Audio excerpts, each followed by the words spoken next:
नमस्कार. आपला आता 14व्या अध्यायाच्या अखेरच्या ओव्यांचा अभ्यास चालू आहे. मागच्या वेळेस आपण सुरुवात केली ती 26व्या श्लोकाला, म्हणजे माऊलींच्या 26व्या श्लोकातल्या 371व्या ओवींपासून काही ओव्या आपल्या अभ्यासून झाले आहेत. विषय चाललेला आहे, थोडा शब्द आपल्याला खटकणार आहे, अव्यभिचार भक्ती. थोडंसं आपण त्या शब्दाची व्याख्या पुन्हा एकदा आठवूया आणि आजच्या ओव्यांकडे वळूया.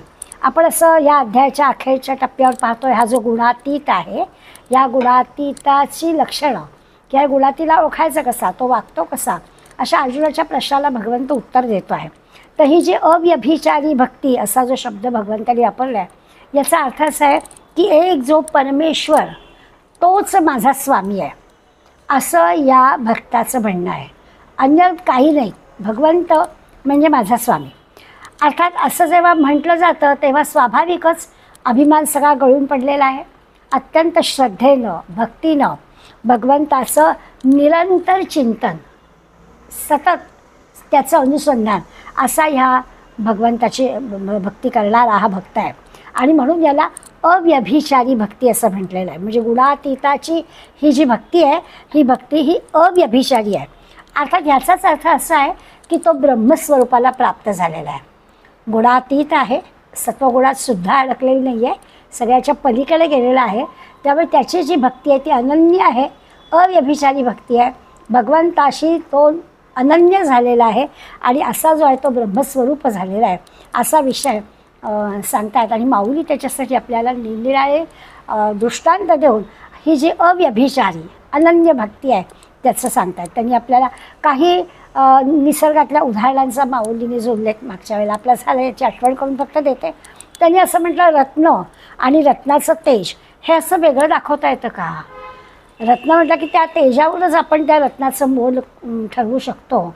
त्या रत्नाचं आणि रत्नाचं तेज आणि रत्न हे वेगळं करता येत नाही. किंवा पाणी हा द्रवपदार्थच आहे, तर पाण्यातला द्रवपदार्थ वेगळा कसा करता येईल? पाणी म्हणजेच त्याचा तो अंगभूत गुण आहे.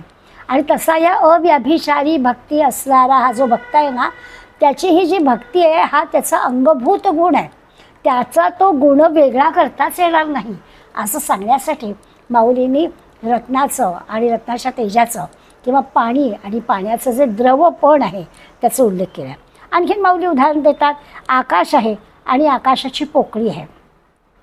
तर आकाश जे आहे त्या आकाशाचं जे आपण अवकाशाला म्हणजे पोकळी जी आहे आपण त्याला आकाश म्हणतो, आपल्याला जे दिसतं त्याला आपण आकाश म्हणतो. आपला सगळ्यांचा अनुभव आहे, जेवढं आपण उंचीवर जातो तेवढी ती पोकळीच आहे, त्यामुळे आणखीन ते वर गेलेलं असतं. त्यामुळे आकाश म्हणजे काय, तर ती जी पोकळी आहे त्याला आकाश म्हणायचं, ती वेगळी दाखवता येणार नाही. किंवा अगदी सगळ्यांना माहिती असणारं साखर आणि साखरेची गोडी वेगळी कशी करता येईल? साखर आहे ती गोड आहेच, त्या साखरेची गोडी वेगळी कशी काढता येईल? किंवा अग्नी आणि अग्नीच्या ज्वाळा ज्या आहेत तो अग्नीच आहे, त्यामुळे नाव वेगळं असेल, त्याचं दृश्य स्वरूपातलं कदाचित जसं आपण आता नेहमी उदाहरण देतो सागर आणि लाटा, पाणीच आहे ते, समुद्राचाच तो भाग आहे, आपल्याला तो लाटांच्या रूपाने दिसतो. अशी जी निरनिराळी उदाहरणं दरवेळेस माऊली आपल्याला देतात की त्याच्याबद्दल असं वेगळं करता येते. तसं हा जो गुणातीत आहे, या गुणातीताची जी ईश्वरावरची भक्ती आहे ती भक्ती त्याच्यापासून वेगळी नाही करता येत. ते त्याचं मूळ लक्षणच त्याचं तसं आहे, त्याच्यामध्ये त्या हे अनन्यपण आहेच आहे असं म्हटलं आहे. आणखीन त्यांनी उदाहरण दिलं आहे की आपण वृक्ष म्हटलं की सगळं त्या वृक्षाची मुळं, खोड, झाड, फांद्या, फळं, फुलं सगळा भाग त्याच्यात येतो, त्याला वेगळं नाही सांगावं लागतं. वृक्ष म्हटलं की या सगळ्या गोष्टी आल्याच. म्हणजे शब्द जरी वेगळे वेगळे वापरले तरी ते वेगळं काही नाही आहे. झाड म्हटलं की त्या झाडाचे सगळे जे काही आहे त्या सगळ्या गोष्टी अंतर्भूत असतात. विश्व म्हटलं की हे सगळं आलंच. विश्व हे भगवंतानीच निर्माण केलं, म्हणजे भगवंताचंच रूप आहे. आपण विश्वरूप दर्शन अध्याय पाहिला तेव्हा पाहिलं होतं की या जगातल्या सगळ्या गोष्टी हे असं मोठं विश्वरूप आहे, ते विश्वरूपात सगळं आहेच आहे, त्या भगवंतातच सगळं भरलेलं आहे. आणखीन एका पद्धतीने आपण जाता पाहिलं होतं की विश्वनाथ जसं दोन्ही एकच, तसं जग आणि जगदीश दोन्ही एकच. आणि भगवंत म्हणतात की माझ्यात आणि जगात भेद आहे असं वाटलं तर, म्हणजे भगवंत आणि हे जग असं वेगळं वाटलं तर तो व्यभिचार आहे. हे त्याला वाटतच नाही, सगळीकडे भगवंतच भरलेला आहे असं या गुणातीताला वाटतं. त्यामुळे ही गुणातीताची जी भक्ती आहे त्याचं वर्णन माऊली करतात. सगळ्यांना आठवत असेल आपण 379व्या ओवीपर्यंत आलो होतो. आज त्याच्या पुढल्या ओव्या आपण पाहणार आहोत आणि शक्यतोवर आज आपण अध्याय पूर्ण करणार आहोत. 380वी ओवी आहे. अध्यात्मशास्त्रामध्ये आपण पाहिलं की जग आणि जगदीश हे वेगळं नाहीच. हे सगळं जग त्यांनीच निर्माण केलेलं आहे आणि या सगळ्या जगामध्ये तो आहेच आहे. सगळ्या चराचरामध्ये तो भरलेला आहे. अगदी धुलीकणापासून सगळीकडे या पृथ्वीभर, पृथ्वी असो तर धुळीचा कण असो, सगळीकडे हा जगदीश भरलेला आहे असं गुणातीताला दिसतं. म्हणून त्याची जी भक्ती आहे ती अव्यभिचार भक्ती आहे. त्या भक्तीमध्ये जराही कुठेही लवमात्र शंकेला जागा नाही आहे. म्हणून विश्वपण जावे मगतई माते घेयावे, तैसा नव्हे आघवे सकटची. ते म्हणतात विश्वपण जावे आणि भगवंताला ओळखावं असं नाही होणार. म्हणून विश्वपण जावे मगतई माते घेयावे, तैसा नव्हे आघवे सकटची मी. सगळं विश्व त्या विश्वासहच भगवंत आहे. त्या विश्वपण बाजूला नाही करता येणार. मग भगवंताला ओळखू, हे दृश्य विश्व आहे हे बाजूला केलं की भगवंताला ओळखू, अशातला हा प्रकार नाही आहे. या विश्वात चराचरामध्ये सगळीकडे भगवंत भरलेला आहे. ऐसेची माते जाणीजे ते अव्यभिचारी भक्ती म्हणीजे, येथ भेद काही देखीजे तरी व्यभिचारी तो. हे आहे असं नाहीतर असं सांगून टाकलेलं आहे. म्हणजे अशा स्वरूपाचं आहे असं जाणणं.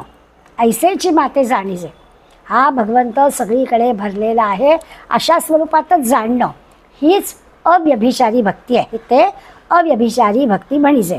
येथे भेद काही देखीजे, पण जर का या माझ्यात आणि या जगामध्ये भेद आहे असं जर आपल्याला वाटलं तर तो व्यभिचार आहे. माझ्या त्याच्यातला येथे भेद काही देखीजे तरी व्यभिचार येतो. हा सगळं जग म्हणजे ईश्वरच आहे असं वाटणं ही अव्यभिचारी भक्ती आहे.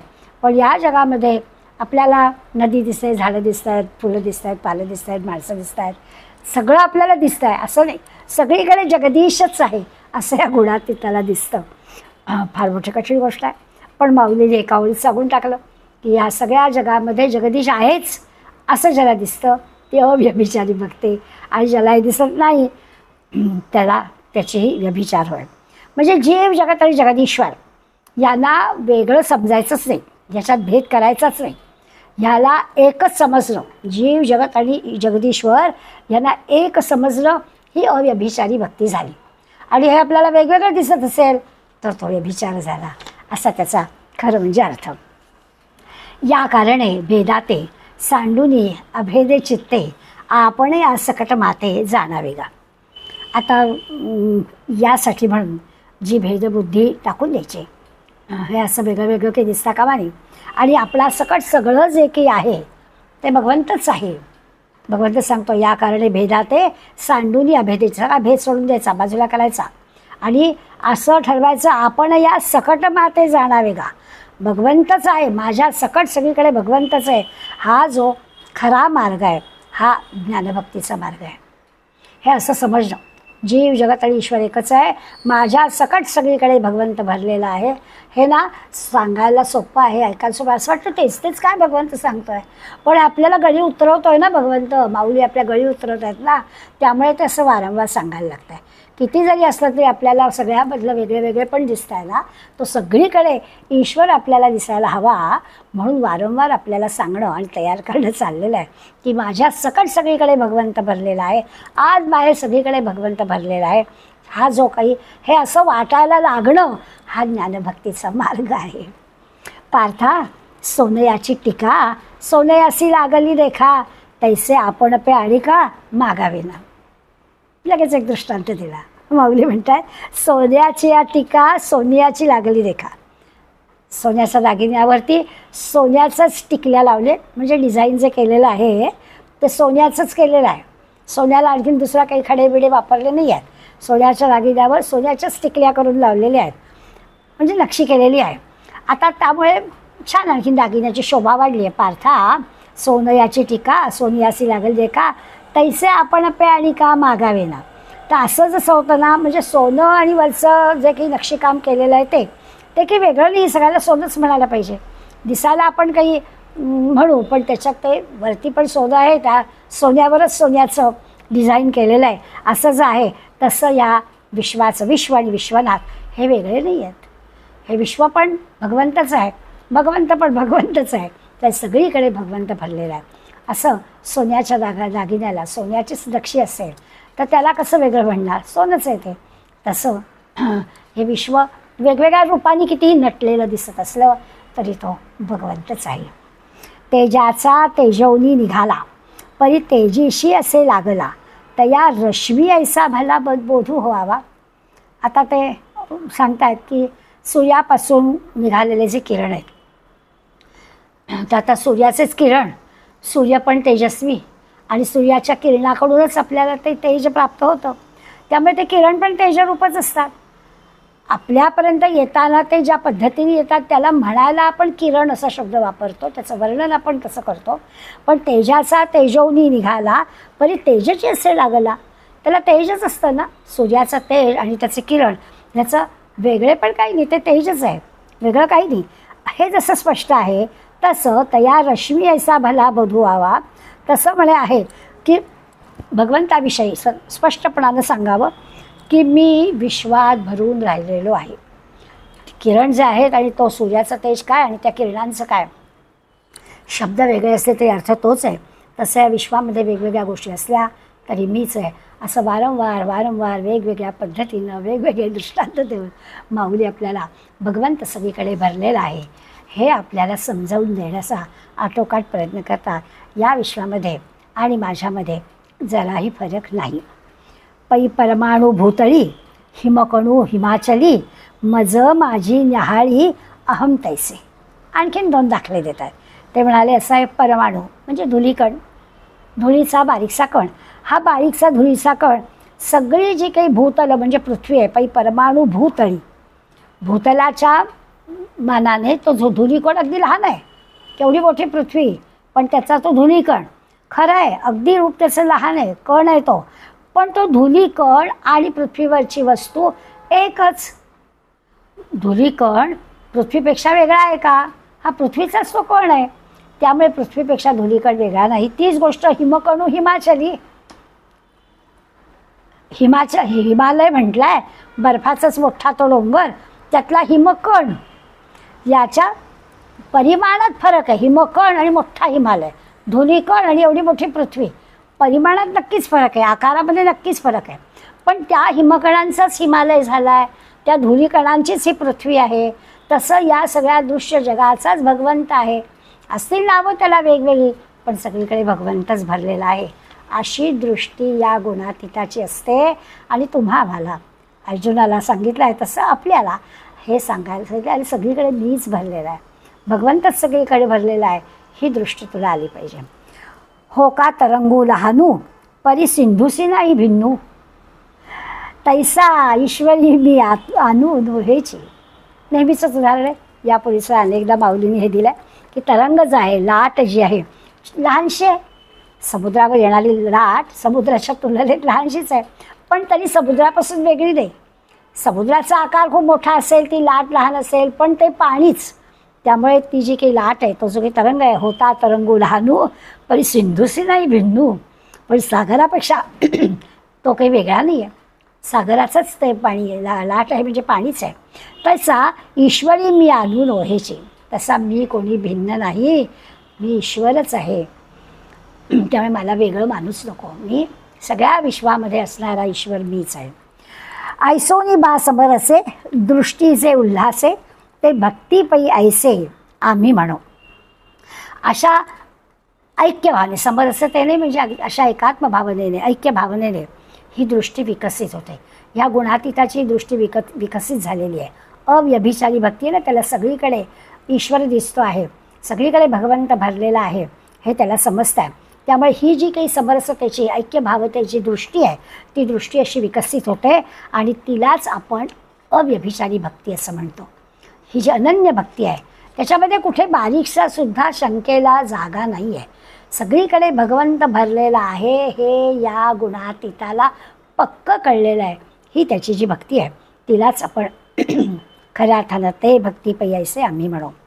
आणि ज्ञानाचे सांगावे याची दृष्टी नावे योगाचेही आघवे सर्वस्व आहे.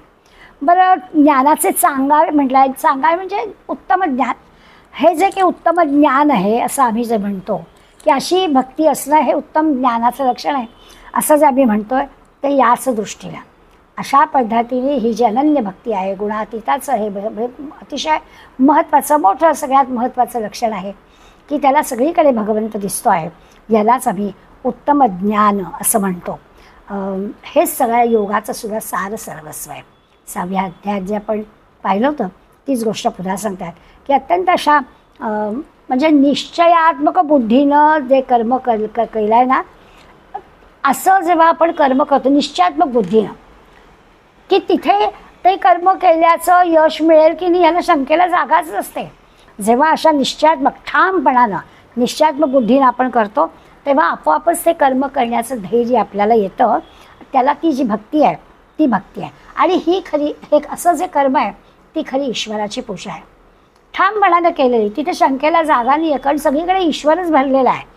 ती खरी ईश्वराची पूजा, ती खरी ईश्वराची सेवा, ती खरी ज्ञानभक्ती असं भगवंताला खरं सांगायचं आहे.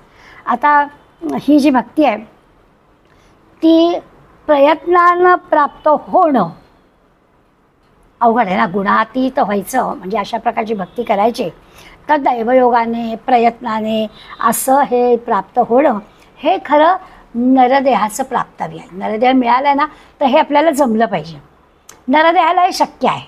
नरदेहानी अशा प्रकारची गुणातीत होऊन ही अशी अव्यभिचारी भक्ती प्रयत्नाने प्राप्त करायला हवी. आणि दैवयोगाने प्रयत्नाने असं केलं तर हे नरदेहाला प्राप्त होऊ शकतं असं भगवंताला सांगायचं आहे. ज्ञानमार्गातली ही जी काय आहे ना ही अत्युच्च स्थिती आहे.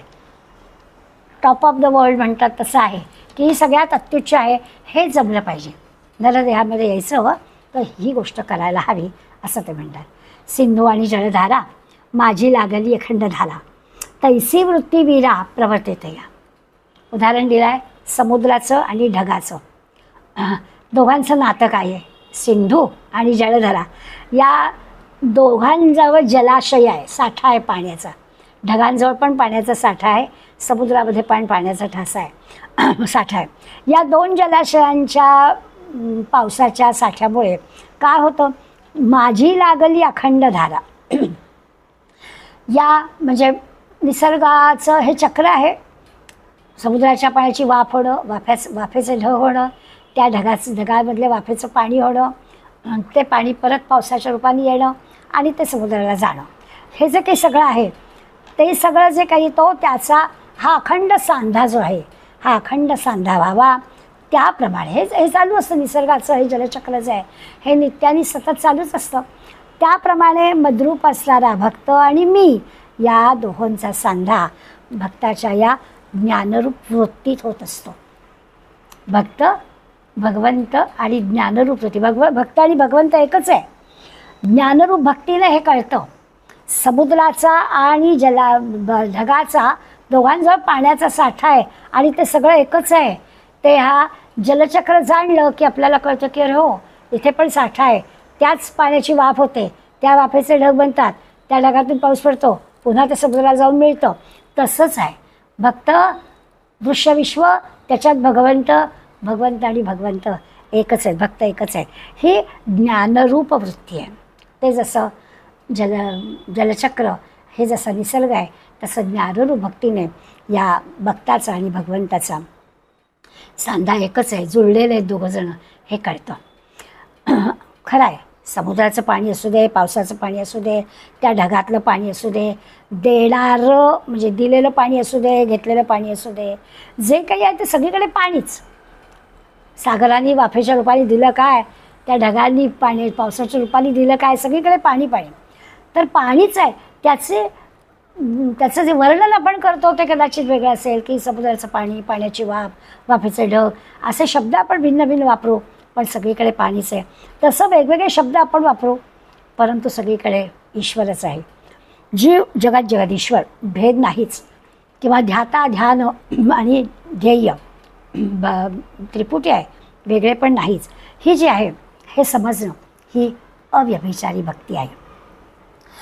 का कुहेसी आकाशा तोंडी सांधा नाही जैसा, तो परमपुरुषी तैसा एक वाटेगा. आता म्हटलं की आकाश आपल्याला दिसतं, असं डोंगरावरती उभं राहून दिसलेलं आकाश असू दे, नाही तर एखाद्या गुहेत किंवा कुटीमध्ये झोपडीमध्ये आपण असू आणि तिथून दिसणार असू दे, आकाश एकच असतं. म्हणजे दिसणारं आकाश एकच आहे. त्या त्या ठिकाणाहून दिसणारा जो आकाशाचा तुकडा आहे तो आपल्याला वेगवेगळा दिसेल, बरोबर. एखाद्या झरोक्यातून आपण पाहू, झोपडीला वरती काही नाही आहे, त्या याच्यातून जे काही दिसेल आकाश तेवढाच तुकडा बघू. पण तेच जर आपण डोंगरावरती चांगलं ह्याच्यावर गेलो तर आपल्याला मोठं आकाश दिसेल. पण कुठेही जरी बघितलं, कुहेसी आकाशा तोंडी सांधा नाही जसा, खरं जे आकाश आहे ते एकच आहे, ते की असं वेगळं वेगळं काही नाही आहे. तो परमपुरुषी तैसा एक वाटेगा. तसं भक्त आणि परमपुरुष तो ईश्वर हे दोन्ही एकच असतं. ही जी काही हीच एकरूपता आहे, हीच ह्याला ऐक्य म्हणायचं, एकरूपता म्हणायचं, समरूपता म्हणायचं. देव, भक्त आणि भक्ती यांचं ऐक्य होऊन गेलेलं आहे. किती किती प्रकारांनी माऊली आपल्याला समजून सांगण्याचा प्रयत्न करतात. अर्थात आपल्याला पण सगळ्यांना जाणवतं की ह्या सगळ्या पद्धतीला समजवण्याचा हा जो आटोकाट प्रयत्न चालला ते आपल्याला तेवढ्यापुरतं कळत नाही, अशातला काही भाग नाही आहे. पण आपण काही ठिकाणी ते सहज स्वीकारतो. निरागस बाळ दिसलं की आपण म्हणतो भगवंताचंच रूप आहे असं आपण म्हणतो. परंतु असं सगळीकडे आपल्याला दिसणं, सगळ्यांच्यामध्ये ईश्वर दिसणं हे आपल्याला सारखं मनाला बजावावं लागतं आहे. म्हणून हे निरनिराळे दाखले माऊली देऊन आपल्याला तयार करतात की सगळीकडे मीच आहे, सगळीकडे मीच आहे. दिसायला तुम्हाला वेगळी वेगळी नावं, वेगवेगळी रूपं दिसतील, पण या विश्वामध्ये मीच सगळीकडे भरलेलं आहे. प्रतिबिंबवनी बिंबवरी प्रभेची जैसी उजरी, ते सोहमवृत्ती अवधारी तैसी होय. आता इथे म्हणतात की बिंब आणि प्रतिबिंब, म्हणजे प्रतिबिंबापासून बिंबापर्यंत ज्याचं प्रतिबिंब पडतं. आपण कल्पना करू शकतो, पाण्याजवळ आपण उभे आहोत आणि किंवा आपण आता मोबाईल हातात असतो आपण आपल्या मोबाईलमध्ये दिसतो, काहीच अजून बटन ऑनसुद्धा केलेलं नाही आहे, पण तो जो स्क्रीन आहे त्या स्क्रीनवर आपण दिसतो. तर हे जे बिंब आणि प्रतिबिंब आहे, आपण आणि आपला तो फोटो आहे, आपलं जे प्रतिबिंब आहे, याच्यापर्यंत जे सगळं अंतर आहे, मध्ये जे काही आहे ते सगळं अंतर प्रकाशमय असतं. तिथे आधेमध्ये दुसरं काही नसतं आणि त्यामुळे ते प्रतिबिंब त्याच्यात पडलेलं असतं. तसं तो आणि मी याच्यामध्ये काही अंतर नाही आहे. ती जी सोहम वृत्ती आहे ती सगळी प्रकाशरूप आहे. बिंब आणि तेव्हाच ते प्रतिबिंब दिसतं ना. बिंबाच्या आणि प्रतिबिंबाच्या मध्ये सगळं प्रकाशमय असेल तरच ते प्रतिबिंब दिसणार. आणि ते प्रतिबिंब दिसतं ते कसं, तर त्या दोन्हीमध्ये अशा प्रकाशरूप म्हणतात तो आणि मी, यातली जी सोहमवृत्ती तोच मी असंच आहे. ते अंतर सगळं प्रकाशमय असतं. आता काही उरत नाही तिथे, काही नसेल तरच ते बिंबाचं प्रतिबिंब पडणार. तसं सहा अहम तो मीच आहे, तिथे काही नाही, ते प्रकाशमय आहे आणि म्हणून तो मी आहे. सहा अहम भगवंत आणि मी एकच आहोत असा हा. म्हणजे तिथे ना काही असा प्रकाशमय याचा अर्थ तिथे अंधार अज्ञान काही नाहीच आहे. तिथे काही नाही आहे म्हणून ते प्रतिबिंब पडत आहे, म्हणून आपण तिथे दिसतो. तसं आहे की भगवंत आणि भक्ताच्या मध्ये आधी काही नाही, भक्त आणि भगवंत एकच. गोविंद गोविंद मना लागल या छंद, माझं गोविंद ते काया भेद नाही देवा तया, असं तुकाराम महाराज म्हटलं आहे. तसं आहे. ते काय म्हणतात, मना लागल या छंद, कशाचा लागला आहे, गोविंदाचा. मग गोविंद ते काया. आता छंद इतका लागलेला आहे की माझा देह म्हणजे पण गोविंद, भेद नाही देवा तया, त्याच्यामध्ये फरकच नाही. माझी कायासुद्धा त्याच्यापासून वेगळी नाही आहे, असा सगळीकडे गोविंद गोविंद छंद लागला आहे. तीच गोष्ट इथे आपल्याला सांगतात की बिंब आणि प्रतिबिंबाच्या मध्ये काहीच नाही आहे, त्यामुळे ते प्रतिबिंब पडतं आहे ना. तसं देव आणि भक्ताच्या मध्ये काहीच नाही आहे, तो आणि मी एकच आहोत. ऐसेनी मग परस्परे ते सोहमवृत्ती जै अवतरे, तै तिथेही सकट असरे आपैसया. आता ते म्हणतात की हा भक्त आणि भगवंत म्हणजे ते सोहमवृत्ती जै अवसरे असं म्हणतात. याच्यात आता सोहमवृत्ती नंदू लागली, मी आणि तो, याच्यात दुसरं काही नाहीच आहे ना, तो मी एकच आहोत ना. त्यामुळे तो आणि मी म्हणजे भक्त आणि भगवंत यांच्यामध्ये हा जो की प्रकाशमय सोहमवृत्ती आहे ती आता त्याच्यामध्ये काही नाहीच आहे. प्रकाश असल्यामुळेच ते दिसतं आहे. तसं तिथेही सकट असलेलं आपैसा, म्हणजे ते जे काही वाटतं आहे ते सुद्धा स्वस्वरूपात लीन होत आहे, सोहम होत आहे. तर त्यात दोन शब्दसुद्धा नाहीत, आता ते सुद्धा एकत्र होऊन गेले. सोहम, सहा अहम असं पण आता एकत्र राहिलेलं नाही आहे. ती स्वस्वरूपामध्ये ते लीन झाले, म्हणजे मीपणाचा विसर पडला. आता मी संपलंच, सहा अहम नाहीच, आता तो मीच. तुकारामाला तुका झाला पांडुरंग, तसं आहे सोहम. आता मी नाहीच, भगवंतच, अशी स्थिती होते. आता तुकाराम वेगळा नाहीच आहे, तुका झाला पांडुरंग. जैसा सैंधवाचा रवा, सिंधू माझी पांडवा. आता माऊली परत तुका झाला पांडुरंगा एवढं सांगितलं खरं, म्हणजे कळलं आहे. पण माऊली लगेच निसर्गातलं उदाहरण दिलं. त्यामुळे अर्जुना बघ, मिठाचा खडा आहे, पाण्यात टाकला, त्याला काही विरघळवावा लागत नाही, आपोआप झालंच, तो पाण्याशी एकरूप झालाच. जैसा सैंधवाचा रवा, सिंधू माझी पांडवा, विराले या विरवावा हेही ठागे. आपोआपच विरघळतो, त्याला काही करावं लागत नाही. तसं सोहम वृत्तीचं आहे. या गुणातीताची जी भक्ती आहे, ती भक्ती कशी आहे, तर त्याला काहीच, त्या अहमला त्याच्यात मिसळून टाकायला काहीच करावं लागत नाही, तो विरघळूनच जातो. जसा सागरामध्ये टाकलेला मिठाचा खडा विरघळवून टाकण्याची काही क्रिया करावी लागत नाही, आपोआपच त्याचं द्वैत संपतं आणि मीठ सागरमय होऊन जातं. तसं या भक्त आणि भगवंताचं आहे, द्वैत संपून जातं, भक्त भगवंतच होऊन जातो. ना तरी जाळती तृण, जाळुनी तृण, वन्नीही विझे आपण, तैसे भेदून आशुली जाण, ज्ञानही नुरे. आणखीन एक दृष्टांत आहे. ते म्हणतात की अहो काय होतं, गवत अग्नीच्या स्थानी पडलं समजा, ना तरी जाळुनी तृण. आता गवत जाळलं गेलं, अग्नीने गवत जाळून टाकलं, गवत जाळून टाकलं, गवत संपलं, अग्नी पण शांत होतो. ना तरी जाळुनी तृण, वन्नीही विझे आपण. ते आता साधारण पावसाळ्याच्या अगोदर सगळी डोंगर उताराची जमीन आहे, ती सगळी जमीन जाळतात. मग काय होतं, एक साधारणपणानं गवत जेवढं आहे तेवढं गवत जाळीपर्यंत तो अग्नी असतो, आणि मग झालं ते गवत संपतं, अग्नीही संपतो. ना तरी जाळुनी तृण, वन्नीही विझे आपण, तैसे भेदून आशुनी जाण, ज्ञानही नुरे. जसा हा गवत पण संपतं आणि अग्नी पण संपतो, तसं अज्ञानाचा नाश होतो आणि ज्ञान शांत होतं. अज्ञान तर संपतंच, पण ज्ञानही शांत होतं. ज्ञान शांत होतं म्हणजे काय, तर अज्ञान संपतं म्हणजे भेदबुद्धी संपते, म्हणजे मग ज्ञानाला हा ज्ञान शब्द वेगळा लावावाच लागत नाही ना, सांगावं लागत नाही. अग्नी विझलं, गवत संपलं, अग्नी पण विझला. तसं अज्ञान दूर झालं, ज्ञानही शांत झालं. ही जी आहे ही परमप्राप्ती, ही परमगती आहे, वेगळं काही नाहीच. ज्ञान हा शब्दही तिथे आवश्यक नाही आहे. अज्ञान संपलं, ज्ञानाला ज्ञान हा शब्दही नसतो. वेगळं काही सांगायला तो भक्त आणि भगवंत एकच होऊन गेलेले आहेत, तर आता काय वेगळ्या वेगळ्या शब्दांनी त्याचं अस्तित्व दाखवायचं आहे, तर काहीच नाही.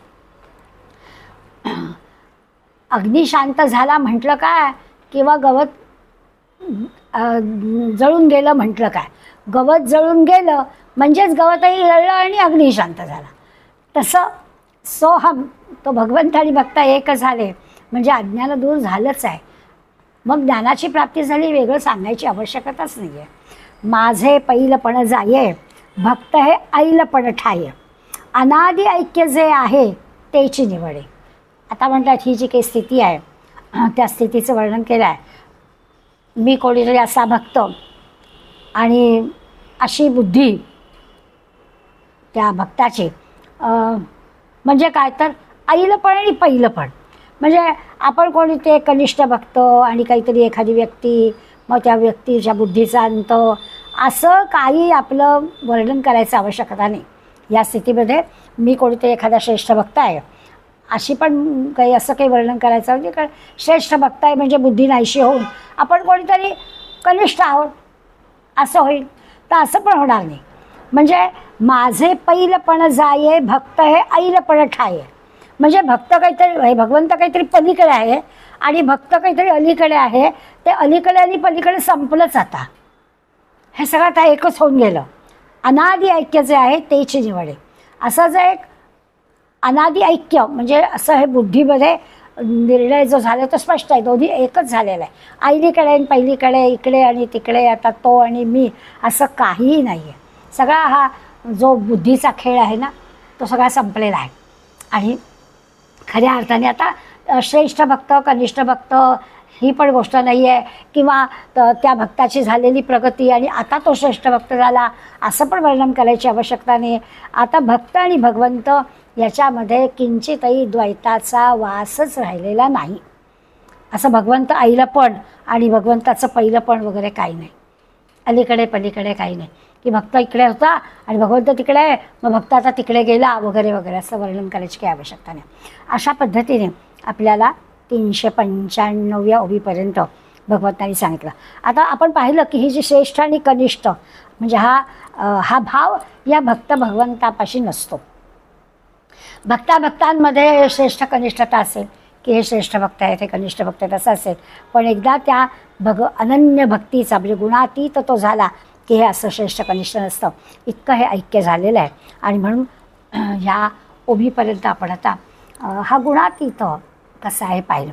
अजून माऊली आपल्याला सांगतात की आता हा जो ऐक्यभाव सांगितला ना अर्जुना, या ऐक्यभावाबद्दल पण मी काय सांगतो आहे. आता गुणाते किरीटी जिणे या नभती गोष्टी जे एकपणा ही मिठी पडो सरली.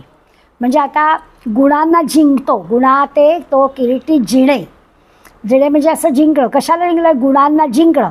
असं तरी कसं म्हणायचं. आता ऐक्यभाव झाला ना, आता दोन्ही एकच झाले ना. आता त्या तिन्ही गुणांना त्यांनी जिंकलं असं तरी कसं म्हणायचं. एकदा ऐक्यभाव झाला, भक्त भगवंत एकच झालेलं आहे, तर त्यांनी तो गुणांना जिंकतो असं तरी कसं म्हणणार. ही सगळी आधीची गोष्ट बरोबर आहे. गुणातीत होईपर्यंतच त्याचं वर्णन करता येईल, पण गुणातीत झाल्यावर हे ऐक्य झाल्यावर तो गुणांना जिंकतो असं वर्णन कसं करता येईल. आता गुणात आहे तो किरीटी जिणे या नव्हती गोष्टी आता नाही असं म्हणता येणार. जे एकपणाची मिठी पडो सरली. कारण आता जो एकपणाचा उच्चार झाला आहे आपण पाहिलं ना, आईकडे पहिलीकडे पण नाहीच आहे. मग असा जो एकपणा आलेला आहे त्या एकपणाचा असल्यानंतर आपल्याला हे वेगळं काही सांगायची आवश्यकताच नाही आहे. तो एकपणाच आहे.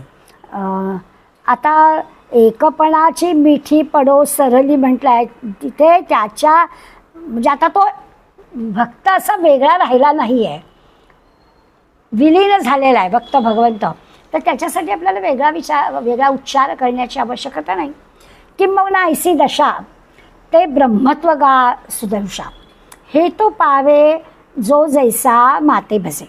आता इथे तरी म्हटलं आहे किंबहुना अशी जी ब्रह्मस्थिती आहे, आपण आता एकच स्थिती असं म्हटलं, ऐक्य शब्द वापरला ना, त्यामुळे ही जी ब्रह्मस्वरूप स्थिती ऐक्य स्थिती आहे, एकच स्थिती आहे, अशी जी काही दशा आहे ते त्यातलं जे मर्म जाणलं पाहिजे. किंबहुना ऐसी दशा ही अशी जी काही परिस्थिती भगवंताची आणि भक्ताची होते ते नेमकं काय होतं असं जर कोणी विचारलं तर त्यातलं मर्म आपल्याला जाणता आलं पाहिजे. किंबहुना ऐसी दशा ते ब्रह्मत्वगा सुदशा ही जी स्थिती आहे तेच ब्रह्मस्वरूप आहे. आणि अशा दृष्टीने जो मला बसतो तो मला प्राप्त होतो. हे तो पावे तो जैसा माते भजे तो मला येऊन मिळतो. अशी जी अव्यभिचारी भक्ती करणारा भगवंत आहे, अनन्य भक्ती करणारा भगवंत आहे, ज्याला सगळीकडे भगवंत आहे याचा अगदी पक्का अनुभव आलेला आहे. आता द्वैत संपलेलं आहे, तो मला प्राप्त होतो असं आता अर्जुनाला म्हटलं आहे. मग अर्जुन कसा आहे तर अर्जुन मर्म जाणणार आहे. अर्जुनाला हे कळेल, अर्जुनाची ती योग्यता आहे. त्यामुळे परस्परावर अवलंबून असणारा भक्त आणि भगवंत हे दोनपणाचा निराश झाला आहे आणि एकच आहे, एकच दशा, एकच हे ब्रह्मत्व प्राप्त झालेलं आहे. मग असे जसं म्हटलं तुका झाला असे पांडुरंग, तसं वासुदेवम सर्वविदम सगळीकडे भगवंत भरलेला आहे, सगळीकडे ईश्वर भरलेला आहे. आणि जे काही आपण आता देहधारी आहोत त्यामुळे कर्म करतो आहोत, पण ते जे आपण कर्म करतो आहे ते यज्ञ कर्म करो मी तत्त शंभो तवाराधन. ते भगवंतासाठीचं कर्म आहे. अशा जाणीवेनं तो ब्रह्मैक्य झालेला जो भक्त आहे तो अशा पद्धतीनं कर्म करत असतो. अशी भक्ती करणाऱ्यालाच ब्रह्मत्व प्राप्त होतं. आणि ब्रह्मत्व प्राप्त झालेला जे कर्म करतो ती सगळी कर्म भगवंताला उद्देशूनच केलेली असतात. आता आपण परीक्षा करू शकतो. म्हणजे आपल्याला किती उंचीपर्यंत अजून जायला हवं आहे ते आपल्याला सहज कळेल. आपण जी कर्म करतो ती आपण आपल्यासाठी करतो. सगळं उठल्यापासून झोपेपर्यंत करत असलेल्या कर्मांचा आपण विचार करूया की हे मी कशासाठी केलं, हे मी कशासाठी केलं, हे मी कशासाठी केलं. त्या प्रत्येक ठिकाणी आपण काही स्पष्टीकरण देऊ की आपल्या कर्तव्यासाठी आपण काही गोष्टी करतो, काही आपल्याला आवडतात म्हणून करतो, काही गरजेपोटी करतो, भगवंतासाठी करतो. अशी कुठली कुठली कर्म आपण केली असा जर विचार केला तर आपल्याला कळतं की तो गुणातीत प्रत्येकच कर्म तो भगवंताचं कर्म समजून करतो. यज्ञ कर्म करोमि तत्तत् शंभो तवाराधनम. मी जे कर्म करतोय ते भगवंता तुझी आराधना म्हणून करतोय. पुढती ही लिंगी भक्तो जो माझा जगी हे ब्रह्मता तया लागी पतिव्रता.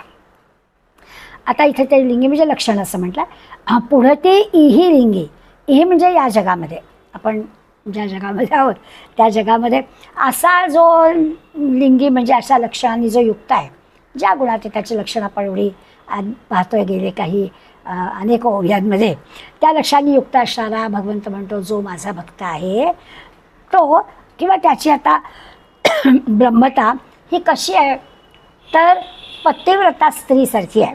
ते ब्रह्मता तया लागी पतिव्रता, इतकी त्याची अनन्य भक्ती आहे. पतिव्रतेला जसा दुसरा विषय नाही तसं याची भक्ती ही अशी पतिव्रतेसारखी आहे.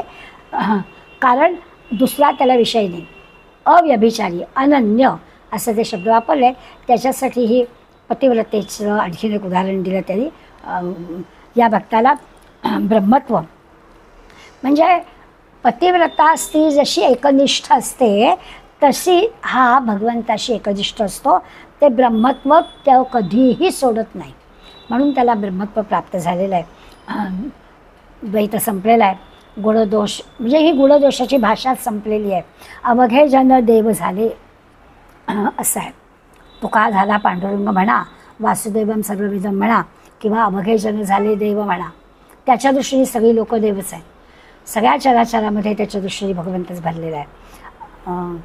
वर्णन करतात, सिंधू भेटी झाली पुढील वाहणी संपली. नदी वाहते कुठपर्यंत, समुद्राला मिळेपर्यंत. समुद्राला मिळालं की तिचं वेगळं अस्तित्वच नाही. त्यामुळे नदी वाहली असं म्हणायला आता नाही उपयोग. समुद्रापर्यंत नदी वाहते, ती त्याला त्याच्यात जाऊन मिळाली की तिचं वेगळं अस्तित्व नाही. तसं आता या भक्ताचं वेगळं अस्तित्व नाही. जैसे गंगेचे निवोघे डळमळीत जळजे निघे सिंधूपत तया जोगे आन नाही. 399व्या ओळीमध्ये हीच आता सिंधू भेटी झाली पुढील वाहणी संपली हीच गोष्ट सांगितली की खरं आहे. ह्याने काय करावं, गंगेचा ओघामध्ये आपल्याला जर मिसळून टाकायचं असेल तर जे की ओहोळ वगैरे आहेत त्या ओहोळाने एकच करावं की स्वतःला त्या गंगेच्या ओघात झोकून द्यावं. भक्तांनी एकच करावं की त्या भगवंतामध्ये विलीन होऊन जावं.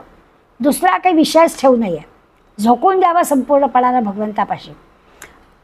त्या नदीला हे केलं की सिंधुपद प्राप्त होतं, तसं याला ब्रह्मपद प्राप्त होईल.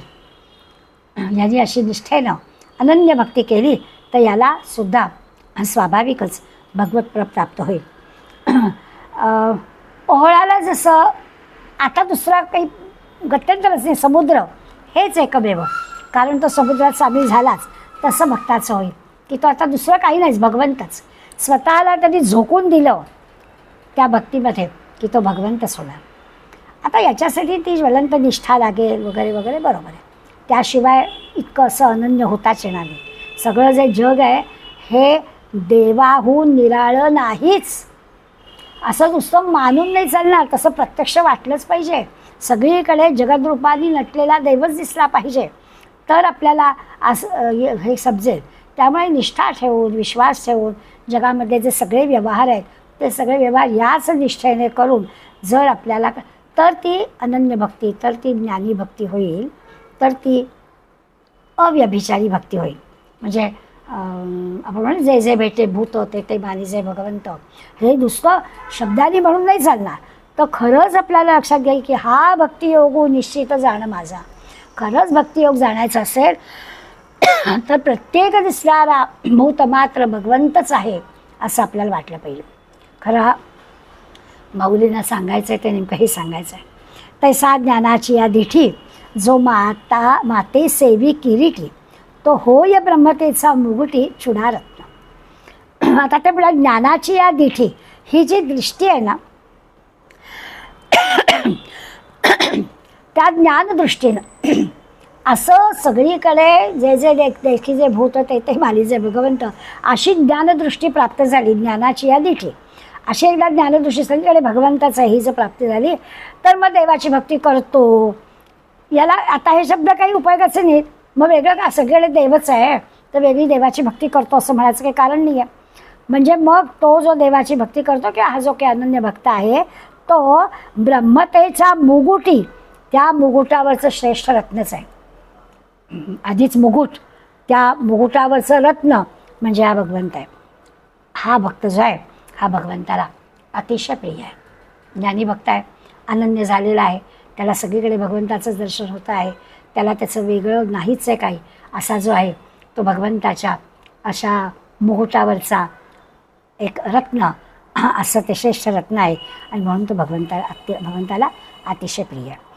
या ब्रह्मत्वासीची पार्था सायुज्यैसी व्यवस्था, याची नावे चौथा पुरुषार्थ गाव. या ब्रह्मत्वासीची पार्था, आता झालं ब्रह्मरूपापर्यंत, म्हणजे ब्रह्मरूपालाच सायोज्य असं म्हटलेलं जोडला गेलेला आहे ना.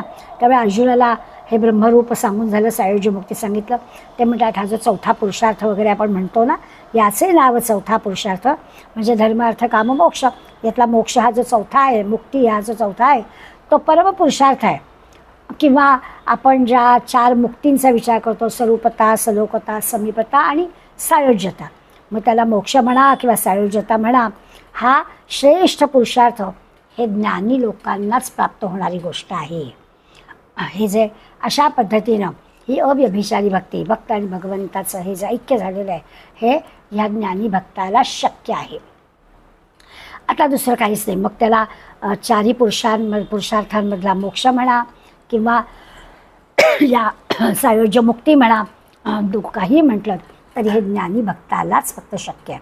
परी माझे आराधन ब्रह्मत्वी होय सोपान, तेथ मी हल साधन गमिन. आता ते म्हणतात की भगवंत म्हणतो माझं आराधन करणं म्हणजे ब्रह्मप्राप्तीचा असा क्रम किंवा सोपान म्हणत आहे, जिना म्हटलं आहे. तर मुख्य साधन किंवा मुख्य पायरी काय आहे, तर मुख्य पायरी मी आहे अशी काहीतरी तुझी भलतीच कल्पना होईल बरं का. म्हणजे अशा स्टेप बाय स्टेप जायचं असं तुला वाटतं आहे की काय, तर असं नाही. परी माझे आराधना ब्रह्मत्वी होय सोपानं, ब्रह्मप्राप्तीचा क्रम जाणायचा आणि मग त्याचं साधन काय, तर एक एक पायरी सोपानानी जिन्यानी वर जायचं अशी काहीतरी तुझी कल्पना होईल, असं नाही आहे. गीता सांगणारा हा भगवान श्रीकृष्ण आहे आणि अर्जुनसुद्धा भक्तराज आहे, श्रेष्ठ भक्त आहे. यांच्यामधला हा संवाद आहे, भगवंत आणि अर्जुनामधला संवाद आहे. त्यामुळे जो अनन्य भक्ती करणारा किंवा अव्यभिचारी भक्ती करणारा असा जो आहे तो ब्रह्मत्वाला योग्य होईल. त्यामुळे अशा पायऱ्या मी काही तुला सांगणार नाही आहे. असं ज्याला जमतं तो आलाच मुळी भगवंत आणि भक्त एकच झाल्यामुळे. म्हणजे याचा अर्थ भगवंत आता जाणवून देतो आहे की तो म्हणतो आहे की हे बघ, या 2 वेगळ्या गोष्टी नाही आहेत. श्रीकृष्ण वेगळा आणि ब्रह्मत्व वेगळं असं तुला वाटत असेल तर तसं नाही. आता दिसतोय समोर श्रीकृष्ण, त्याच्याशी बोलतोय, हे सगळं बरोबर आहे. पण अर्थ लक्षात घे की भगवान श्रीकृष्ण आणि ब्रह्मत्व या 2 वेगवेगळ्या गोष्टी आहेत असं वाटण्याची आवश्यकता नाही. आणि म्हणून माऊली सांगतायत की ते तर मी हन साधन म्हटलं आहे. आता असं आहे की देवाची भक्ती करणं हा ब्रह्मत्वाला जायच्या पायऱ्या चढणं आहे. हळूहळू ब्रह्मत्वापर जाऊ, देवाची भक्ती करत राहू आणि मग जिन्याची पायरी चढून आपण हळूहळू जाऊ.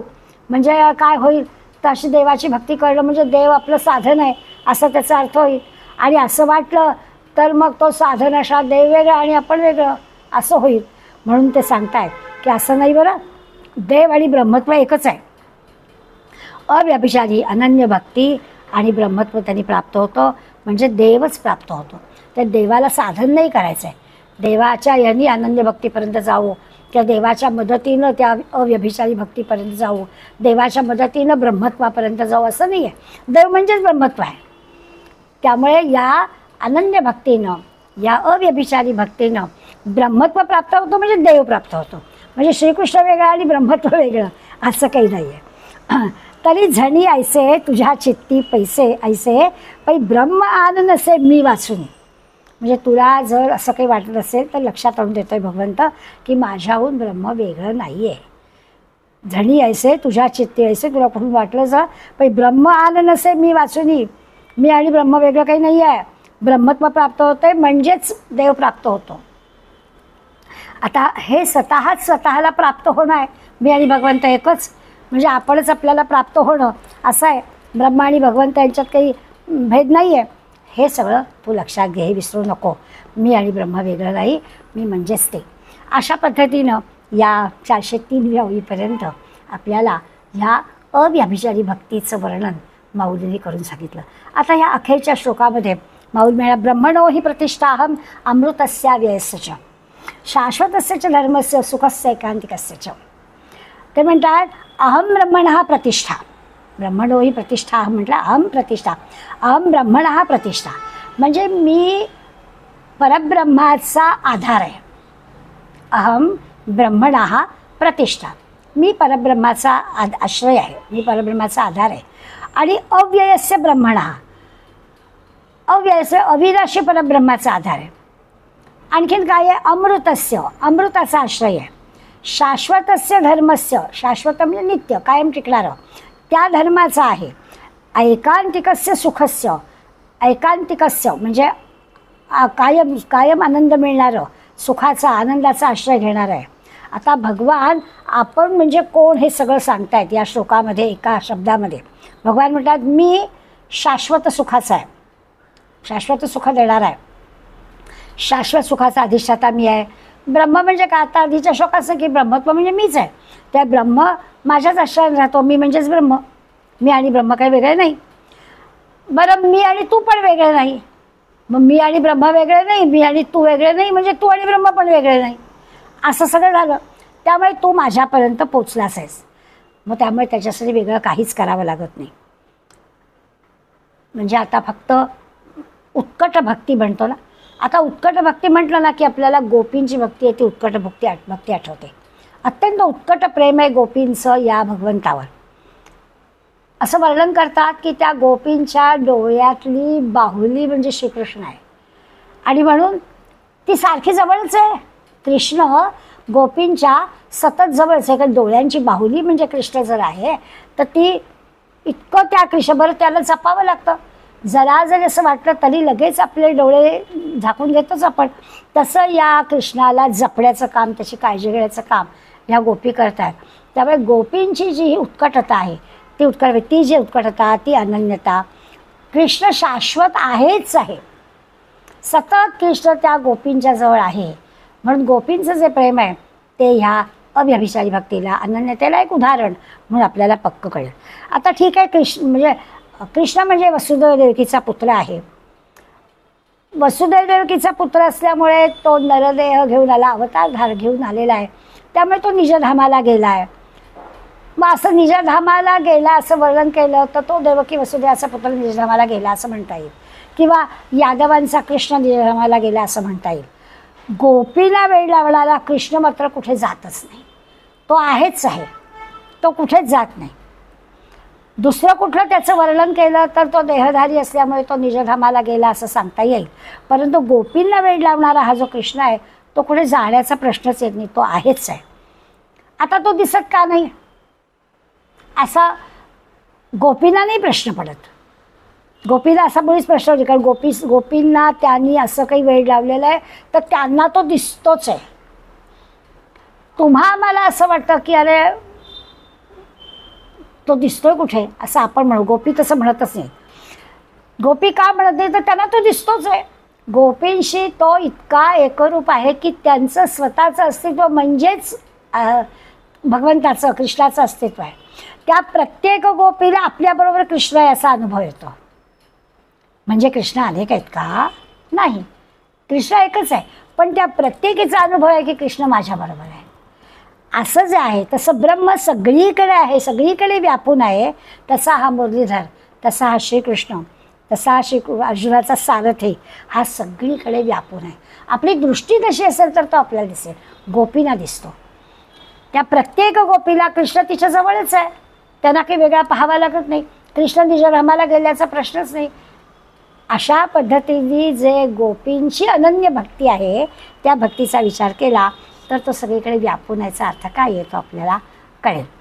याचा विचार आपल्याला 404व्या ओळीपासून 413व्या नाही पण थोड्या 409व्या ओळीपर्यंत आपल्याला माऊली सांगणार आहेत ते आपण ऐकूया. आगा ब्रह्म या नावा अभिप्रायो मी पांडवा मीची बोली जे आघवा शब्दी ही. ते म्हणतात आता ही जी काही ब्रह्म नाव आहे ना, ब्रह्म नावाने ओळखली जाणारी वस्तू म्हणजे भगवंत म्हणजे श्रीकृष्ण. यामध्ये काही भेद नाही आपल्याला कळलं. ब्रह्म म्हणजेच भगवंत, ब्रह्म म्हणजे श्रीकृष्ण. आता या ब्रह्म या शब्दाचा अर्थच जर भगवान श्रीकृष्ण 404व्या विषय मी जे बोलिले आघवा शब्दी ही हा शब्द आहे. ब्रह्म या नावा अभिप्रायो मी पांडवा. अर्जुना, मी तुला जे काही ब्रह्म ब्रह्म सांगतोय ते ब्रह्म म्हणजे मीच आहे. पै मंडळ आणि चंद्रमा दोन्ही नवती सुवर्मा तैसा मज आणि ब्रह्मा भेदू नाही. सांगून टाकलं की आता चंद्रमंडळ आणि चंद्र यामध्ये काही फरक नाही आहे. तसा भगवान श्रीकृष्ण आणि ब्रह्म यात काही फरक नाही. देव आणि ब्रह्म याच्यामध्ये काही भेद नाही, वस्तू एकच आहे. पण आता ओळखण्याची नावं वेगळी आहेत. भगवान श्रीकृष्ण पूर्णावतार आहेत. मग पूर्णावतार असणारे भगवान श्रीकृष्ण म्हणजे ब्रह्मच. अगा नित्य जे निष्कंप अनावृत धर्मरूप सुख जे उमप अद्वितीय. आता ते ब्रह्म कसं आहे? ब्रह्म म्हणजे श्रीकृष्ण सांगून झालं. ते ब्रह्म कसं आहे तर नित्य आहे, अचल आहे, स्पष्ट आहे, धर्मरूप आहे, सुखरूप आहे, अमर्याद आहे, अद्वितीय आहे. एकाच ओळीमध्ये या ब्रह्माच्या सगळी लक्षणं, सगळी विशेषण सांगून झाली की त्या ब्रह्माजवळ सगळे गुण. ब्रह्म कसं तर अगा नित्य जे निष्कंप अनावृत धर्मरूप सुखरूप जे उमप अद्वितीय. असं जे अमर्याद अद्वितीय धर्मरूप सुखरूप असं आहे. विवेकू आपुले काम यासाठी ठाकीचे धाम निष्कर्षाचे निस्सिम किंबहुना मी. मग आता हे का होतं? आता हे आपल्याला समजून घ्यायचं आहे ना. ब्रह्म म्हणजे श्रीकृष्ण, ब्रह्म म्हणजेच भगवंत हा कसा आहे त्याची लक्षणं सांगितली. तर म्हणाले असं करायचं, थोडा विवेकानं आपलं काम करायचं. आणि मग विवेकानं म्हणजे बुद्धीनं आपण जिथे येऊन पोचतो ते जे स्थान आहे ते ब्रह्म आहे. विवेकाच्या बुद्धीच्या साहाय्यानं आपण आता त्या टप्प्यावर येऊन पोचतो की आपल्याला ब्रह्म म्हणजे काय कळलं. म्हणजे त्या सिद्धांताचं जे वरचं स्थान आहे, पराकोटीचं जे स्थान आहे ते म्हणजे ब्रह्म म्हणजे भगवान श्रीकृष्णच. आता हे सगळं जे काही माऊलीने आत्तापर्यंत आपल्याला दाखले देऊन सांगितलं त्याच्यावर आपल्याला ब्रह्म म्हणा, आत्मा म्हणा, या शब्दाने जे सूचित केलेलं आहे ना ते सगळं भगवंतासाठीच आहे. त्याला नावं जरी ब्रह्म आणि आत्मा वेगळा वेगळा दिलं असलं तरी तो श्रीकृष्ण म्हटला आहे, तो भगवंत म्हटला आहे, तो एकच आहे. ऐसे से हे अवधारा. आता त्यांनी अवधारा म्हटलं. नेहमी हा शब्द माऊली वापरतात की आता मी जे सांगणार आता नीट आहे. म्हणजे आत्तापर्यंत सांगितलेलं नीटच आहे पण आता मी तुला थोडक्यात पुन्हा सांगतोय आता नीट आहे. काय? तो अनन्याचा सोयरा सांगत असे वीरा पार्थासी पै. नीट ऐक मी काय सांगतोय ते. अनन्य भक्तांचा जो कैवारी म्हणजे सोयरा म्हटलाय, अनन्य भक्तांचा जो सोयरा आहे तो श्रीकृष्ण अर्जुनाला सांगतोय. आता इथे माऊलींनी त्या श्रीकृष्णाला सोयरा करून टाकला. बरं कसा? तर हा गुणातीत जो आहे, ही सगळी अनन्य भक्ती ज्याला प्राप्त झालेली आहे अशा अनन्य भक्तांचा हा सोयरा आहे. सगळीकडे आहे तो आहेच आहे. जसं आपण पाहिलं की भगवंताला सगळेच आवडतात, अर्थार्थी जिज्ञासू पण आवडतात. स्पष्टपणानं भगवंताला सांगून टाकलं की हो हे सगळे पण मला आवडतात पण मला ज्ञानी भक्त अधिक आवडतो. तसं आहे अनन्य भक्तांचा हा सोयरा आहे. त्यामुळे तो श्रीकृष्ण अर्जुनाला सांगतोय या 14व्या अध्यायाच्या आता 27व्या किंवा अखेरच्या टप्प्यामध्ये, की आता या भगवंतानी आणि पहिल्यांदाच स्वतःच्या मुखाने, आत्तापर्यंत अर्जुना पार्था असं कोण सांगितलं, पण आत्ता स्वतःच्या मुखाने ब्रह्म मीच आहे असं सांगितलं.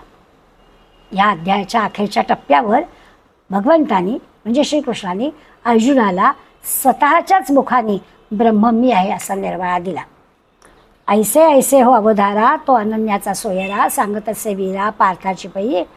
आणि स्पष्टपणाने सांगितलं की आता अजिबात मनात शंका ठेवू नको. भगवंताने निर्वाळा दिला आहे की आपण काय करावं, तर अगदी आता वेगळे काही त्याच्यासाठी कष्ट घ्यायचा विचार करायचं कारण नाही आहे.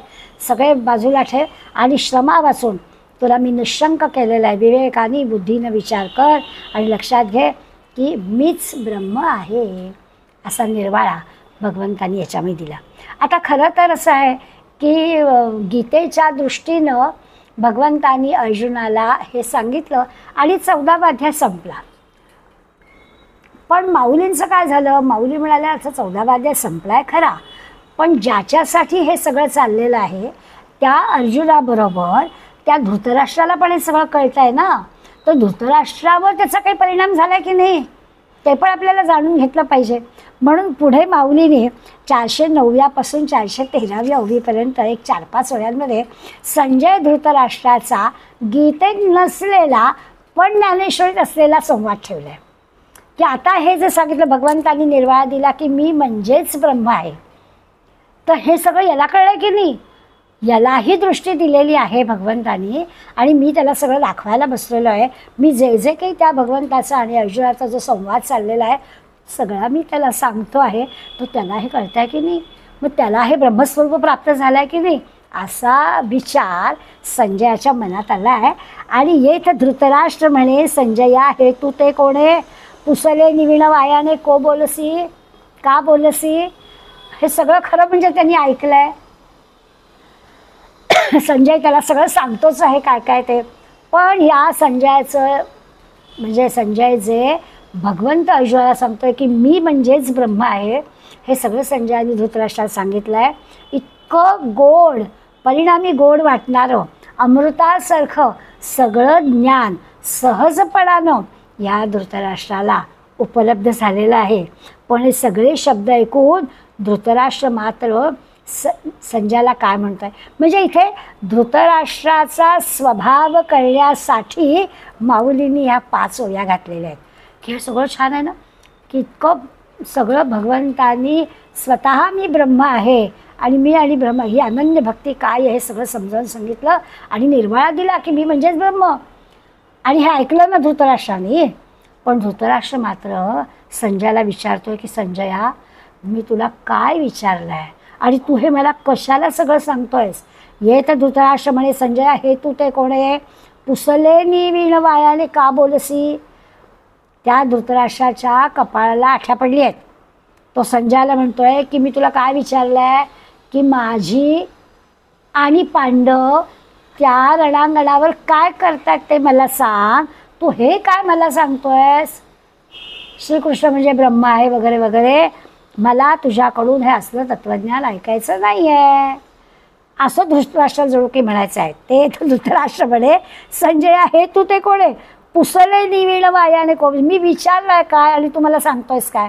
मी तुला अध्यात्मज्ञान काही विचारलं नाही आहे, मला या तत्त्वज्ञानातलं काही सांगू नको, आत्ता मला या अध्यात्माची काही गरज नाही आहे. तू मला न विचारता हे असलं तत्त्वज्ञान कशाला सांगतोयस असं कपाळाला आठ्या घालून धृतराष्ट्राने विचारलं आहे. आता ही माऊलींची कल्पना आहे बरं का. एवढं सगळं सांगितल्यानंतर खरं म्हणजे आता काय आणखीन काही नकोच आहे. ब्रह्मज्ञानाची प्राप्ती जरा आणखी काय पाहिजे, पण धृतराष्ट्रच तो. म्हणून माऊलींच्या लक्षात आलं की ज्याच्यावर परिणामकारक व्हायला हवा आहे त्याच्यावर काही झालं आहे का, तर नाहीच झालेलं. तो संजयाला म्हणतोच आहे माझी अवसरी ते फेडी, विजयाची सांगे गुढी, येरू जीवी म्हणे सांडी गोठी या. माझी अवसरी ते फेड, माझ्या अवसर मी शंका, माझी शंका फेड. माझ्या मुलांचा काय विजय चाललाय, विजय गाथात ते मला ऐकव, माझी काय असेल ती चिंता दूर कर. येरू जीवी म्हणे सांडी गोठी जिया. असे धृतराष्ट्राचे शब्द कानी पडले आणि संजय मनात म्हणतोय आता काय करावं. ये रुजीवी मिळे सांडी गोठी या. ही कसली विजयगाथा. या विजयाच्या गोष्टी काय सांगायच्या. संजयाच्या लक्षात आलं की किती काही करा या धृतराष्ट्रावर काही परिणामच होत नाही. धृतराष्ट्राचं म्हणणं आहे की काय अध्यात्म वगैरे मला सांगू नको, मी जे विचारलं आहे त्या प्रश्नाचं उत्तर मला दे. संजयो विस्मयो मानसी आहा करुनी सरिसी म्हणे कैसे पा दैवेसी द्वंद्वया. संजयाला खूप आश्चर्य वाटलं आहे. संजयाच्या मनात आलं आहे, इतका आश्चर्यचकित झाला आहे. म्हणे इतकी सुरस गोष्ट सांगून याला अजूनही युद्धकथाच हवी आहे. विजयगाथा सांग म्हणतोय, माझ्या मुलांचा विजय कसा होला आहे ते सांग. त्याच्यातच धृतराष्ट्राला रुची आहे, त्याला हे बाकी काही नको आहे. आता काय म्हणायचं, याचं नशीबच असं फुटकं, याची दैवगती अशीच. एवढं सगळं गंगा आली आहे पायाशी तरी पण याला काही त्याचं नाही. म्हणजे प्रत्यक्ष भगवंत आणि हा भक्त शिरोमणी अर्जुन म्हणूया, या अर्जुनाला हे इतकं छान प्रत्यक्ष भगवंत तत्त्वज्ञान सांगतोय आणि त्याच्यातच खरं हे सगळं कल्याणकारी आहे. आणि असं सगळं असूनसुद्धा या धृतराष्ट्राला मात्र याचा कंटाळा आहे. त्याला अजिबात हे आवडलेलं नाही आहे. त्याला फार मोठं संजयाला ह्याचं आश्चर्य वाटलं आहे. आणि मग तो म्हणतोय हे असं का बरं असेल, का असं देवाशी वैर तरी धरलं असेल, का धृतराष्ट्राला कळत नाही आहे. तरी कृपाळू तो तुष्टो या विवेकू हा घोटो मोहाचा फिटो महारोगू. पण भगवंत खरंच कृपाळू आहे. भगवंताने अतिशय संतुष्ट व्हावं आणि आत्मानव विचाराच्या विवेकाच्या विचाराच्या गोष्टी या धृतराष्ट्राला सुद्धा ऐकण्याची इच्छा होवो. सगळीकडे भगवंत भरलेला आहे ना, त्यामुळे धृतराष्ट्र तुझं नशिबात फुटकं वगैरे असं काही संजय म्हणाला नाही आहे. तो म्हणताय भगवंत इतका कृपाळू आहे का त्यांनीसुद्धा काय योग्य आत्मानत्म विवेक करावा आणि या विवेकाने ज्या गोष्टी सेवन करणं योग्य आहे त्या घ्याव्या. आणि मोहाचा फिटो महारोग, आणि धृतराष्ट्राला हा मोहरूपी जो महारोग झालेला आहे तो धृतराष्ट्राचा महारोग नाहीसा व्हावा असं संजयाच्या मनात येतं आहे. आता माऊली पण अशाच अत्यंत करुणेने भरलेल्या त्या संजयाच्या तोंडी त्यांनी असंच उद्गार काढलेले आहेत की त्याचं काही वाईट शिंकलेलं नाही आहे, की त्याला हा मोह त्याचा नष्ट होऊ दे. मोहरूपी महारोग त्याला झालेला आहे, तो महारोग त्याचा नाहीसा व्हावा. आणि भगवंताला हे सहज शक्य आहे. संजय ऐसे चिंतिता संवादू तो संभाळिता हरिरवाचा येतू चिंता महापूर हरिखाचा येतू चिंता महापूर. आता हे असं संजयाच्या मनात येतं आहे की ह्याचा असा मोहरूपी महारोग दूर व्हावा असं याच्या मनात येतं आहे. त्याच वेळी संजय ऐसे चिंतिता, त्याच्या मनात हा विचार येताना त्याच वेळेला श्रीकृष्ण अर्जुनाच्या संवादाचं स्मरण होतं. संवादू तो संभाळिता हरिखाचा येतो चिंता महापूर. आणि असा संवाद आठवतो दोघांचा. एकीकडे असं वाटतं की ह्याचा हा मोहरूपी महारोग दूर व्हायला हवा, भगवंताई तो दूर करावं. आणि त्याच वेळेला कृष्णार्जुनाचा संवाद आठवतो, त्याचं स्मरण होतं. त्यामुळे त्याच्या चित्तामध्ये असा आनंदाचा महापूर लोटतो. म्हणून आता येणे उत्साहाचे अवतरणे श्रीकृष्णाचे बोलणे सांगिजेलं. आणि मग अशा उत्साहाच्या आनंदाच्या भरात भगवान श्रीकृष्णाचं बोलणं संजय धृतराष्ट्राला सांगेल. तया अक्षरातील भावो पाववीन मी तुमचा ठावो ऐका ज्ञानदेवो निवृत्तीचा. पाववीन मी तुमचा ठावो म्हणतात म्हणजे तुमच्या हृदयात मी ठसवीन. संजयाच्या सांगण्यातील प्रत्येक अक्षराचं अंतरंग असं तुम्हाला उलगडून दाखवेन. काय नेमकं संजयाला सांगायचं आहे तो निवृत्तीनाथांचा शिष्य ज्ञानदेव आपल्या अंतःकरणापर्यंत पोचवेल. म्हणजे संजयाला कळलं तर छान आहेच, परंतु ज्या धृतराष्ट्राला काहीही कळलेलं नाही त्याला सुद्धा संजयाला काय वाटतं आहे हे सगळं मी पोचवीन असा अखेरच्या ओवीमध्ये माऊलींनी वर्णन केलं आहे. आपण पुढल्या वेळेला 15व्या अध्यायाची सुरुवात करण्यापूर्वी पुन्हा एकदा या 14व्या अध्यायातल्या अखेरच्या टप्प्याचं आठवण करूया आणि मग 15व्या अध्यायाला सुरुवात करूया. फार सुंदर पद्धतीनं माऊलींनी हा अखेरचा टप्पा आपल्यापुढे मांडला आहे की खरोखरच सर्वानुभूती परमेश्वर हा माऊलींचा स्वतःचा अनुभव असल्यामुळे त्या ओवीच्या अक्षरातून माऊलीला भगवंत दिसतोय असं आपल्या लक्षात येतं. असं आपण इथेच थांबूया. धन्यवाद.